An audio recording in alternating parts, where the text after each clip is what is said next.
Hey guys, let's get more news, but first, don't forget to subscribe and leave your like. On the night of February 1st, Draymond Green was mentally preparing for a coronation. The Golden State Warriors were bringing the band back together. That's what he was told. That's what he believed. Green was at the Warriors' annual charity poker tournament, sharing a brief moment with team owner Joe Lacob.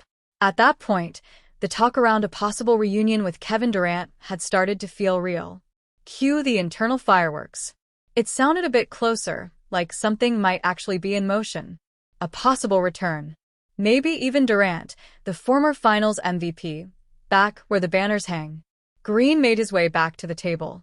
After all, it was poker night, and if he had any reaction, he likely kept it to himself. Then Stephen Curry shouted across the room. It wasn't Durant.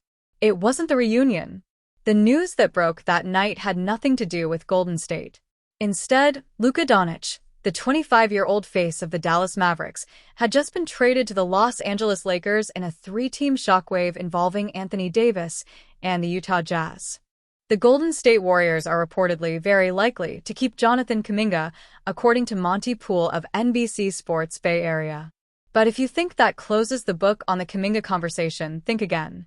As Golden State navigates the aftermath of a bittersweet 2024-25 season, their future increasingly hinges on Jonathan Kuminga, who has grown into a divisive figure among fans. You're either helping to pack his bags or arguing he's never been given a proper runway. The team's playoff hopes crumbled when Stephen Curry suffered an untimely injury, just as the Warriors had gone all in by acquiring Jimmy Butler. The sudden collapse has forced Golden State into an offseason full of difficult decisions, and Kuminga is right in the middle of them. In the 4 playoff games Curry missed against the Timberwolves, Kuminga averaged 24.3 points off the bench. But those sparks of promise came after a regular season that left many frustrated.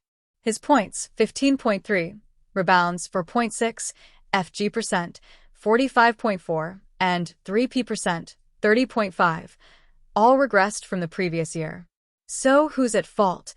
Kuminga, or a system that hasn't prioritized his development?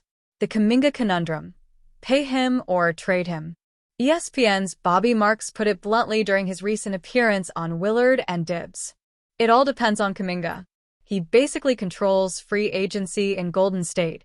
If they sign him to a contract and bring him back, then that's really it as far as what they can do in the offseason. Via Willard and Dibs. As a restricted free agent, Kuminga has a few options. One is signing a long-term deal with the Warriors. Another is agreeing to an offer sheet elsewhere, which the team can choose to match. He could also be involved in a sign-and trade. Lastly, there's the $7.9 million qualifying offer, which would make him an unrestricted free agent next summer. That outcome, however, is highly unlikely. Meanwhile, Golden State's salary cap is already weighed down by commitments to Curry, Butler, and Draymond Green, pushing the total over $140 million. Keeping Kuminga further limits their flexibility. Warriors must choose. Bet on Kuminga or go all in on the core. Kuminga is about to enter his 5th NBA season, and the clock is ticking. The Warriors now face a clear dilemma. Bet on Kuminga's long-term ceiling, or flip him for a player who better fits the win-now timeline of Curry, Butler, and Draymond. He's still just 22, but the Warriors are operating on borrowed time with their aging core. Another misstep, and the window might slam shut. Golden State's front office appears inclined to keep Kuminga. But until his future is decided, the rest of the Warriors' offseason plans are on pause. And whatever happens, make no mistake, it all starts with Kuminga. The Golden State Warriors' need for a talented big man has been apparent for multiple years. These days, Steve Kerr can't rely on his aging team to use its skill and speed to compensate for playing small. As such, the Warriors may look to add a legitimate rim protector to the rotation this summer. Golden State's easiest way to upgrade its big man rotation will be via trade. Multiple teams will likely be in the market for roster changes this summer. The following trade proposal would solve the Warriors' need for a center, while also adding a reliable forward to the rotation. The deal would look like this. Warriors get Jarrett Allen and Dean Wade. Cleveland Cavaliers get Andrew Wiggins, Kyle Anderson, Buddy Hield, Brandon Podziemski, a 2025 first-round draft pick via the Miami Heat, a 2026 first-round draft pick via the Warriors, a 2028 first-round pick from the Heat, and a potentially highly valuable 2030 draft pick, top 5 protected, from the Warriors. Miami Heat get Darius Garland and Moses Moody. Allen would give Golden State a whole new dimension on offense. His vertical spacing when rolling to the rim would drag defenders away from the perimeter, thus easing the pressure on Stephen Curry and Jimmy Butler. If defenders chose to stay home, then the threat of a lob pass would be prevalent. Furthermore, Allen would anchor a defense that has been in dire need of legitimate rim protection in recent years. The Western Conference is full of talented bigs, so adding Allen would be a big step forward for the Warriors. Why the Cavaliers would make this trade? This trade would undoubtedly create a talent drain for the Cleveland Cavaliers. Losing both Allen and Garland would be a hammer blow. However, there have been questions about how those two players fit into the team's long-term roster construction. Allen's fit next to Evan Mobley has been viable, but in truth, Mobley would likely thrive as the lone big man in the starting lineup, while Garland's situation next to Donovan Mitchell has been in question for over a year. Both guards are quite similar, and the lack of defense has been a concern.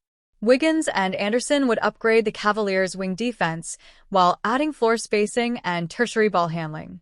With a number of draft picks coming into Cleveland as part of this deal, Altman could flip Wiggins, Anderson, or even DeAndre Hunter in a separate deal to continue retooling the roster.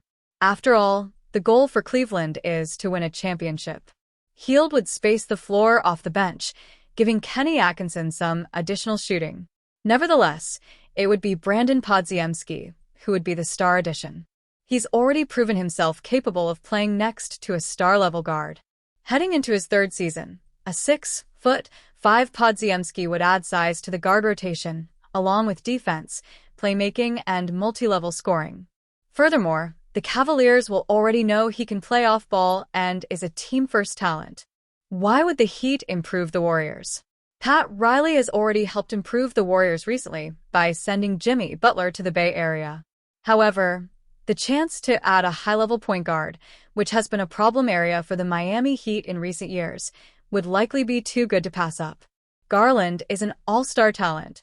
He ended the 2024-25 regular season averaging 20.6 points, 6.7 assists, and 2.9 rebounds, shooting 40.1% from deep and 53% from two-point range. Moving to Miami would ensure he is the lead guard moving forward, which could see his production take another leap forward. Moses Moody would also give the Heat an additional scorer to lean on. He's never really been given a fair shot in Golden State.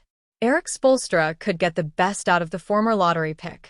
So, while Miami would be giving up some wing depth and draft picks, they would be filling a position of need and future-proofing their guard rotation.